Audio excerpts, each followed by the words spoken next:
আসসালামু আলাইকুম রাহমাতুল্লাহ। কেমন আছেন আপনারা সবাই? আশা করি অনেক ভালো আছেন। তো আজকে যেটা আমরা আলোচনা করব সেটা হলো যে পর্যায় সারণীতে পারমাণবিক আকার বা পারমাণবিক ব্যাসার্ধ যে একটা পর্যায়বৃত্ত ধর্ম, এটা আমরা কেন বলি, আসলে কেন এটা পর্যায়বৃত্ত ধর্ম হচ্ছে, এর কারণটা। ইভেন আপনারা কিন্তু অনেক সময় এই প্রশ্নের সম্মুখীন হন যে আপনাকে যদি কেউ বলে যে সোডিয়াম বা পটাশিয়াম, ম্যাগনেসিয়াম, অক্সিজেন, নাইট্রোজেন, আপনাকে এতগুলো মৌল দিল, দেওয়ার পর আপনাকে বলতেছে আচ্ছা বলেন তো দেখি এর ভিতর থেকে কার আকার সব থেকে বড় এবং কার আকার সব থেকে ছোট, সেটা আমরা কিভাবে নির্ণয় করব, তাই না? তো ইনশাআল্লাহ আমি কথা দিলাম, আপনারা যদি এই ভিডিওটা কন্টিনিউ করেন আপনাদের এই ধরনের প্রশ্ন কখনোই আর সমস্যা হবে না, জাস্ট দেখবেন আর সলভ করবেন এরকম। তো চলুন লেকচারটা শুরু করি। তো তার আগে বলে নেই, দেখেন আমরা কিন্তু বলছি যে পর্যায়বৃত্ত ধর্ম, পারমাণবিক আকার বা পারমাণবিক ব্যাসার্ধের একটা পর্যায়বৃত্ত ধর্ম, তাই না? তো আসলে কি পর্যায়বৃত্ত ধর্ম আমরা কেন বললাম, তাই না? প্রশ্ন কিন্তু আসে। তার আগে আপনাকে বুঝতে হবে যে আসলে পর্যায়বৃত্তটা কি, পর্যায়বৃত্তটা কি।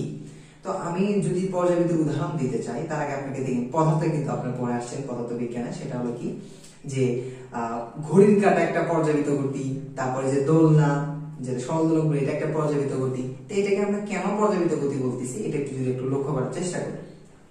দেখেন আমরা দোলনা ছোটবেলাতে সবাই খাইছি, আপনিও খাইছেন দোলনা, আমিও খাইছি, বাদ বাকি সবাই খাইছে, তাই না?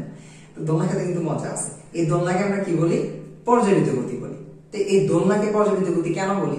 দোলনাটা আসলে কি ঘটে একটু যদি লক্ষ্য করি, সাপোজ আপনি এখানে দোলনাতে বসে আছেন, আপনাকে দোল দিলাম, আপনি এদিকে যাচ্ছেন আবার এদিকে আসতেছেন, আপনি কিন্তু যাবেন আসবেন যাবেন আসবেন। আচ্ছা এমন কি হয় নাকি যে আপনাকে দোলনা দিলাম, আপনি এরকম যে থামে গেছেন, আটকে গেছেন, আপনার নিজ দিকে এদিকে আসতেছেন না? এমনটা কিন্তু হওয়ার চান্স নেই বা হয় না, তাই না? কি হয়, দোলনাটা যাচ্ছে এবং আসতেছে, এই যে যাচ্ছে আসতেছে দেখেন একটা নির্দিষ্ট সময় পর পর কিন্তু হচ্ছে, তাই না? তো এই পর্যায়বৃত্ত বলতে বোঝাচ্ছে যে আপনি এইখান থেকে যদি যাত্রা শুরু করেন নির্দিষ্ট সময় পর পর আবার ওইখানে আসতেছেন, এই যে নির্দিষ্ট সময় পর পর যে বিন্দু থেকে যাত্রা শুরু করলেন আবার ওইখানে আসতেছেন, তাকে বলা হচ্ছে পর্যায়বৃত্ত গতি। অর্থাৎ পর্যায়বৃত্ত বলতে বোঝাচ্ছে আপনি নির্দিষ্ট সময় পর পর ওটাকে অতিক্রম করবেন, তাই না? তো এই জিনিসগুলো হয় আমাদের পর্যায় সারণীতে। সেটা কিভাবে হয় এটা আমরা এখন ব্যাখ্যা করব। তা আমরা কিন্তু জানি আমাদের যে আধুনিক পর্যায় সারণীটা আছে এই ক্ষেত্রে 7টি পর্যায় আছে এবং 18টা গ্রুপ আছে, তাই না? তো এই যে ধর্মগুলো পর্যায় বরাবর এক ধরনের পরিবর্তন হয়, গ্রুপ বরাবর এক ধরনের পরিবর্তন হয়। তো প্রথমত আমরা দেখব যে পর্যায় বরাবর কি ধরনের পরিবর্তনটা হয়। আমরা কিন্তু অনেক ধরনের বইয়ে পড়ি বা এতে পড়ি, সেটা কি যে পর্যায় সারণীর বাম থেকে যখন আমি ডান দিকে যাব তখন পারমাণবিক আকার বা পারমাণবিক ব্যাসার্ধ কমতে থাকে। কি হতে থাকে? কমতে থাকে। চাইলে আপনারা খাতায় কি নোট করে লিখতে পারেন, সেটা হলো কি যে পর্যায় সারণীর একই পর্যায়ের বাম থেকে যত আমি ডান দিকে যাব তখন কি হয়, তার আকারটা বা পারমাণবিক ব্যাসার্ধটা কি হয়, কমতে থাকে। কিন্তু এখন তো আপনি প্রশ্ন করবেন ভাই এটা তো বইয়ে তো লেখা আছে বুঝলাম, কিন্তু কেন কমতে থাকে, তাই না? তো এর কেন উত্তরটা এখন আমরা দেব। তো চলুন এক্সাম্পল দিই। এক্সাম্পলটা কি, আমি ধরে নিলাম এখানে একটা কার্বন আছে, কার্বন 6, আপনি ইলেকট্রন বিন্যাস করেন 1s2 2s2 2p2, তাই না? এখানে এই যে ইলেকট্রন বিন্যাস করার পর আপনাকে ধরে নিলাম আপনি ইলেকট্রন বিন্যাস পারেন। তো এখানে যেটা হচ্ছে দেখেন আমরা দেখতেছি এই যে 1s আর তারপরে 2p, এগুলো কি, এটা কিন্তু প্রধান কক্ষপথ, তাই না? এই যে 1টা কিন্তু কি আমাদের প্রধান কোয়ান্টাম সংখ্যার মান, তাই না? এই যে 2 এবং p এর মধ্যে যদি আপনাকে বলে এই 2টা কি প্রধান কোয়ান্টাম সংখ্যার মান, যাকে আমরা n দ্বারা প্রকাশ করি, আর এটা p টা কিন্তু সহকারী কোয়ান্টাম সংখ্যার মান। তার মানে ইলেকট্রন বিন্যাস করতে গেলে আমাদের দুইটা কোয়ান্টাম সংখ্যার প্রয়োজন হচ্ছে প্রকাশ করার ক্ষেত্রে, একটা হলো প্রধান কোয়ান্টাম সংখ্যা, একটা হলো সহকারী কোয়ান্টাম সংখ্যা। তো এইখান থেকে আমরা বুঝতে পারতেছি, আমরা দেখেন এখানে শক্তি স্তর আছে কয়টা। আপনাকে যদি প্রশ্ন করে কার্বনের শক্তি স্তর আছে কয়টা, তাই না? সেই ক্ষেত্রে আপনি কি বলবেন, দেখেন এখানে শক্তি স্তর আছে হলো 2টা। সেটা কিভাবে, আমরা কিন্তু যখন কোয়ান্টাম সংখ্যা পড়ে আসছিলাম বলছিলাম যে প্রধান কোয়ান্টাম সংখ্যা দ্বারা পরমাণুর আকার নির্দেশ করে। কি নির্দেশ করে? আকার। এই প্রধান কোয়ান্টাম সংখ্যা আমরা n দ্বারা প্রকাশ করে থাকি। তো দেখতেছি এখানে শক্তি স্তর কয়টা আছে? 2টা। এই যে 1s একটা শক্তি স্তর, এই 2s এবং 2p মিলে একটা শক্তি স্তর। এই জন্য আমি এখানে একটা চিত্র আঁকা রাখছি, দেখেন এখানে একটা শক্তি স্তর, এখানে একটা শক্তি স্তর আঁকা রাখছি। আমার জন্য মাঝখানে প্লাস দিয়ে যে গোল দিছি এটাকে আবার শক্তির স্তর ভাবিয়েন না, এটা কিন্তু আমাদের একটা নিউক্লিয়াস কে বোঝাচ্ছি আমি, তাই না? তো এখন দেখি এই যে প্রধান শক্তির স্তরে আমাদের ইলেকট্রন আছে কয়টি? দুইটি। এই যে দেখেন 1 s ইলেকট্রন আছে কয়টি? দুইটি। আমি ইলেকট্রন এখানে বসে দেব। এই যে প্রধান শক্তির স্তরে এখানে ইলেকট্রন আছে কয়টি? দুইটি। আমি ইলেকট্রন দিয়ে নিলাম, এই যে ক্রস আকারে ইলেকট্রন বোঝাচ্ছি। এবং দ্বিতীয় যে শক্তির স্তরে আছে, এই দ্বিতীয় শক্তির স্তরে ইলেকট্রন আছে কয়টি? দেখেন এই যে দুইটা এস ইলেকট্রন আছে দুইটা, পি তে আছে ইলেকট্রন দুইটা, তার মানে ইলেকট্রন আছে কয়টা? চারটা। আমি চারটা ইলেকট্রন দ্বিতীয় কক্ষপথে দিয়ে দিলাম, একটা দুটা তিনটা চারটা। এইখানে যেটা আমরা অনেক সময় কিন্তু মিস করে থাকি, যেটা বা ভুল করে থাকি, সেটা হলো কি যে 2s কে আমরা মনে করি একটা কক্ষপথ, 2b কে মনে করি একটা কক্ষপথ।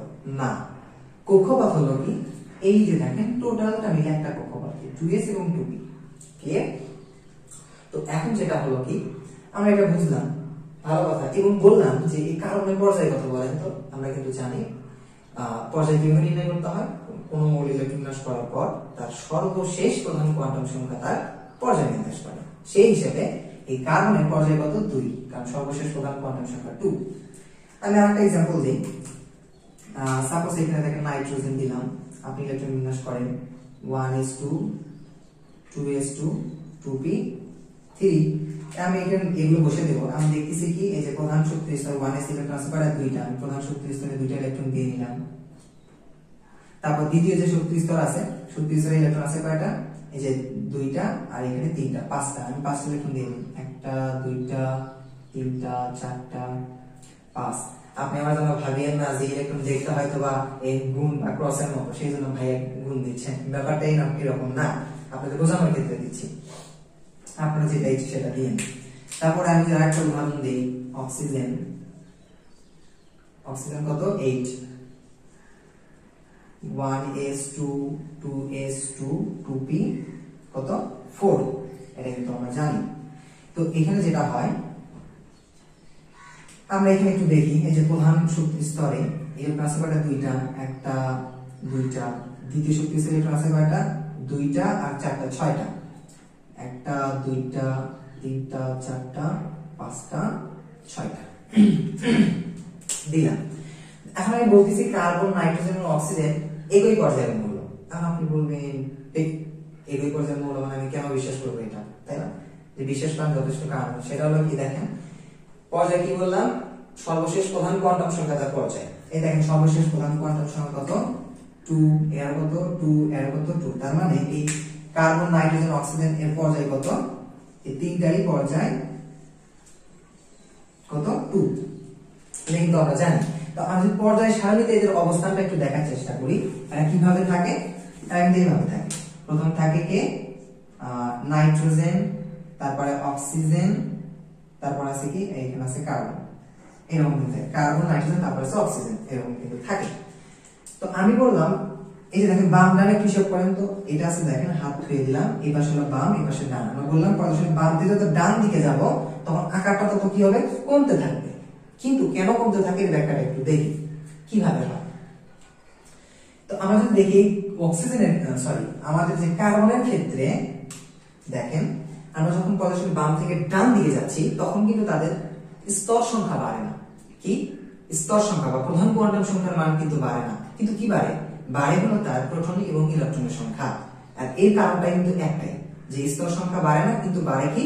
ইলেকট্রন এবং প্রোটন সংখ্যা। ফলে এর মধ্যে আকর্ষণ হয়। কিসের আকর্ষণ হয় একটু পরে বলতেছি, আগে একটু দেখি। দেখেন কার্বনের ক্ষেত্রে যেটা হয়, এর ইলেকট্রন আছে কয়টি? এর ইলেকট্রন আছে হলো, ধরে নেন আগে প্রোটন দেন, এর প্রোটন আছে কয়টি? 6টি, তাই না? এর ইলেকট্রন কয়টি? এর ইলেকট্রন হলো কয়টি? 6টি। আর নাইট্রোজেনের ক্ষেত্রে প্রোটন কয়টি? প্রোটন 7টি এবং ইলেকট্রন কয়টি? ইলেকট্রন 7টি। এবং অক্সিজেনের ক্ষেত্রে প্রোটন কয়টি? 8টি এবং ইলেকট্রন কয়টি? 8টি। একটা জিনিস লক্ষ্য করেন, এর স্তর কত? কার্বনের স্তর হলো কয়? স্তর কত? 2। আবার হলো আপনার হলো এরও স্তর 2, এরও স্তর 2। তার মানে বোঝাচ্ছি যে একই পর্যায়ে বাম থেকে যত ডান দিকে যাচ্ছেন তাদের স্তর সংখ্যা কিন্তু বাড়তেছে না। দেখেন এই যে কার্বনের স্তর 2, অ্যারো স্তর 2, অ্যারো স্তর 3, অর্থাৎ স্তর সংখ্যা কিন্তু সমান আছে, কিন্তু বাড়তিছে কি দেখেন তো, বাড়তিছে কি প্রোটন এবং ইলেকট্রন সংখ্যা। যেমন কার্বন ইলেকট্রন আছে হলো 6টা, প্রোটন আছে 6টা, দেখেন এখানে 7টা হয়ে গেছে, এখানে 8টা হয়ে গেছে। এখন কথা হলো ভাই, আমরা কিন্তু একটা জিনিস জানি, সেটা কি জানি, এই যে ইলেকট্রন, আমরা জানি ইলেকট্রন কিন্তু নেগেটিভ আর প্রোটন কি পজিটিভ, তাই না? তাই ইলেকট্রন কি নেগেটিভ, এটা পজিটিভ, নেগেটিভ এটা পজিটিভ। এই যে আমরা বলেন তো প্রোটন কোথায় থাকে, প্রোটন কিন্তু থাকে নিউক্লিয়াসে, তাই না? এই যে নিউক্লিয়াসে থাকে না, নিউক্লিয়াসে কিন্তু থাকে। এখন যেটা হয় আর কি, এই প্রোটন এবং ইলেকট্রন মানে পজিটিভ নেগেটিভ কি আকর্ষণ করবে না? হ্যাঁ, অবভিয়াসলি কিন্তু আকর্ষণ করবে। এই কারণটা এখানে হয়। এই যেটা হয় দেখেন, একই পর্যায়ে যখন আমি বাম থেকে ডান দিকে যাচ্ছি তখন স্তর সংখ্যা বাড়তেছে না, বাড়তেছে কি প্রোটন এবং ইলেকট্রন সংখ্যা। এর ফলে প্রোটন যেহেতু পজিটিভ চার্জ, সে নেগেটিভ ইলেকট্রনকে আকর্ষণ করবে। এই আকর্ষণ মান যত বেড়ে যাবে, এর আকার তত ছোট হয়ে যাবে। সেই জিনিসটাই হয়। দেখেন এখানে 6টা ইলেকট্রন, 6টা প্রোটন 6টা ইলেকট্রনকে আকর্ষণ করতেছে, 6 জন মিলে। এখানে দেখেন তো 7 জন মিলে আকর্ষণ করতেছে, এইখানে 8 জন মিলে আকর্ষণ করতেছে। তাহলে দেখেন তো আকর্ষণ মানটা কোথায় সব থেকে বেশি?